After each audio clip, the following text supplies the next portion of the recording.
This is not about accountability. This is about partisan politics. This is about destroying your enemies, using instrumentalities of government like the NBI, the AMLAC, the COA, to persecute a political opponent. Nakakatakot po ito. Dahil hindi ito matatapos. Kung magagamit ito ngayon para i-persecute yung mga political opponents, paano kami?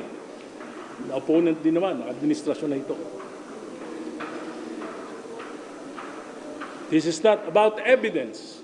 Imagine, pinagtiyagaan yung kalokohan ni Madriaga. Madriaga is a hoax. This is about bias. This is not for the Filipino people.